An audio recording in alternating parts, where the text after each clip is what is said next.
Hello, we are welcoming Kimberly Young today. I'm so excited. You know, one of the whole topic around bullying is so prevalent also in so many mainstream religions. So that's why I really like to hear from your perspective. What environment did you grow up in? What was the religion in your home? Was there any practices or not? And then when you came of age, what did you take with you and what did you explore that was new? So tell us that part of your background that helped you get to where you are now. Sure, yes. And what a fascinating question, because there actually was bullying involved. I Mm. never realized it until you asked. So I grew Mm. up Lutheran. My parents had a sporting goods store, and so they worked 7 days a week. They opened the store at 6:30.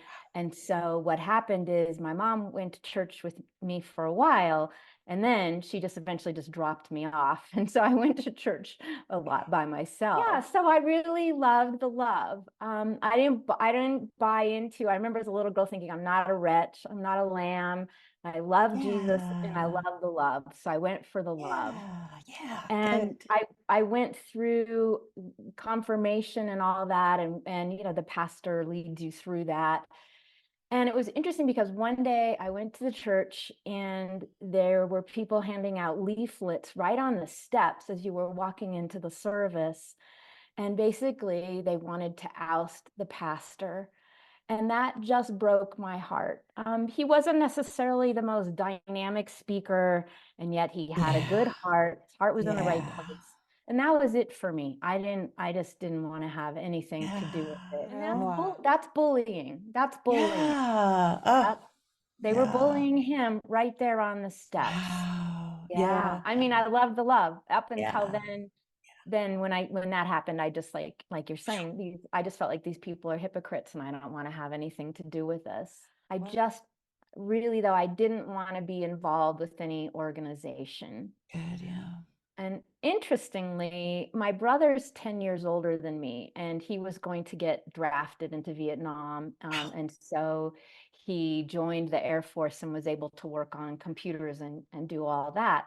But of course, all that time during the Vietnam War, young people were really looking within and looking for answers. So my brother was looking for a path. He was looking for answers, and he would come home and he would have us do different things, like he would have us be a pendulum, ask a question and have your body be a pendulum. And he Oh, was that's looking cool. it was really cool, and Yeah. I loved my brother. Still, I loved my brother, and I admired him, 10 years older and studying calculus and physics, and I thought he was That's amazing. cool. Yeah. Yeah. And said that he had joined a path called Eckankar, and he explained it in terms of physics because that's how we related. So he just explained that it's Okay. about raising your vibration, and that I could Yeah. understand. So yeah, I thought that was pretty interesting from my brother. But I was just like, okay, that's interesting. I wasn't really drawn to it that much, but I was interested because of Okay. him. So I didn't Yeah. look for it. But this is about after high school. I'm around age 19. Just kind of a spiritual explosion because people Yeah. were Yep. looking. And Yes. so I was in San Francisco visiting friends, and I saw posters for an introductory Eckankar event. Yeah, it Yeah. was a concert, and I love music. Oh, But my yeah. friends didn't want to go. And this was at night, I think about 7:30. And when you're in any city, you have to be careful, but Yeah. especially a young woman Woman. alone. Yeah. So when I walked in, I went and made sure I was walking in with other people, and I absolutely loved the event. I loved the love. It was like at that point, like the most love I'd ever felt in this lifetime at that point. So here's what's interesting. So when I left, I thought I was walking with other people. Not people I knew, but I was just like with the group. And yet this very powerful voice told me, you need to walk briskly to your car. When you close the door, you need to immediately lock it. So I mean, no question, that's what I did. I closed the door and locked it. And when I did it, like seconds later, this man tried to open it. And then I looked at the passenger side, and there was another man on the other side of the car. Oh my Dawned God. on me until the next day. I drove home, and then my brother was there, and I told him what happened, and he said, you were protected. You were Mm, protected. What I love is Eckankar is called the path of spiritual freedom, and there's a couple of meanings to that. For one thing, it's to help bring you a person's spiritual freedom, and there's tools to help you do that. And it's mm, also the path of spiritual freedom because everyone has their own path, and so we mm, honor everyone's freedom. So mm. that's one of the things I love. So what drew me to the path, of course, is that I was protected. And my brother explained, there is a spiritual leader of Eckankar. He's called the Mahanta, the living Ek master, and he can work with people inwardly and outwardly with their permission. And what I've gained from this path is how to listen to spirit and basically more and more live Mm, my life in that awareness every day. mm. And so, Every like part of you, every day. Yeah. yeah, I Yeah. do my best to be of Yeah. service. What Yeah. is your, map that you have hidden, blurred out behind you? Let's see what's going on there. Sure. Tell us all about it. I love this. Sure. So this is part of my work, and we'll talk a little bit about my book. This process is in my book. So actually, I'm just going to show the book because I'm talking about it. So Yeah, anyway, please. it's called From Bullied to Brave, and it's written for tweens. It's based on my story and the story of girls in middle school who've been bullied, and it's that mean girl bullying that Yeah. sadly really ramps up in middle school. So in the book, and there's a whole resource section, and in the back of the book there is actually a whole section that goes through the process that I'm just going to briefly describe to you. Okay. And it's called Draw Your Future. It's based on Patty Dobrovolsky. She's the one who came up with this. And if you want to look up her work, it's Up Your Creative Genius. Mm. So the way this works is I have done this with kids in second and third grade. I've done it with middle school, tweens, and adults. I've done it with all ages. And so this one I've done, like I said, is based on the main character in the book, Kat. So Kat is being bullied in middle school. So in her current reality, right, she's bullied. So that's what's really difficult.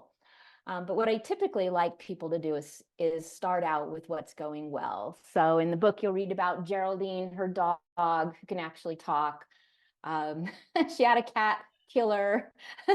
Killer, the cat. I Killer the love cat, because he that. had, and then she got a lot of love and support Did from you do her those dog. drawings, by the I way? did oh yeah, I did those drawings. Oh yeah, You're talented. I oh can't yeah. draw like that, man. I can't. I'd love to, but anyway, so thank you. Keep going. And just know, if you want to do this on your own, following the process in the book, you don't need to be an excellent artist. In fact, what we're doing is we're putting images in the brain. As you know, the subconscious works on images. And if the image is a little wonky, it's actually great because the brain will remember it better. And it's important to give yourself love. And so you just say, that's fantastic. What I do with kids and people is I draw their new reality. Okay. And so some of the things that Kat in the book would really love to have are new friends who are loving and supportive. And she Yes. does make new friends. She wants confidence. So I drew the superhero. And Nice. then she learns to be a buddy because of the horror she went through. She wants to be a buddy to other kids, Yeah. and then a support group. And then I've just been having fun playing with self, because there's all kinds of, self-worth, self-confidence, all kinds of things. Oh, I love that. That is a much better reality Yes, isn't it? than the cold Yes, I'll put it in for a mountains, little bit. Yes, winter. exactly. And Oh, then the take last guitar. part of the process, you want to do either a meditation or something to shift your energy, again. And then, so, asking your inner guide or your inner guidance, okay, what are my next 3 bold steps? So I did this for Kat. she would really love. It's a bold step to make new friends because it's been kind of scary because all her friends in her class abandoned her. I can't say the word, but anyway, Abandoning. abandoning. They left her. Yeah, And then the second one's usually tactical, something to do. She wanted to play guitar, so she starts yeah, taking guitar lessons. So that's very joyful. that is And cool. then the third one is usually a change in consciousness. So how are you going to change your mindset, or more importantly, your heart set? And for her, it Mm. would be realizing, I am loved, I am worthy. Oh my So God. I love that's the this. process. It, y'all, if you want to know more about Kimberly's work. Yeah, very simply. Actually, it's up here. It's from bullied to brave.com. So from bullied to brave.com. That's the title of the book. So you can also look it up on Amazon and find it there.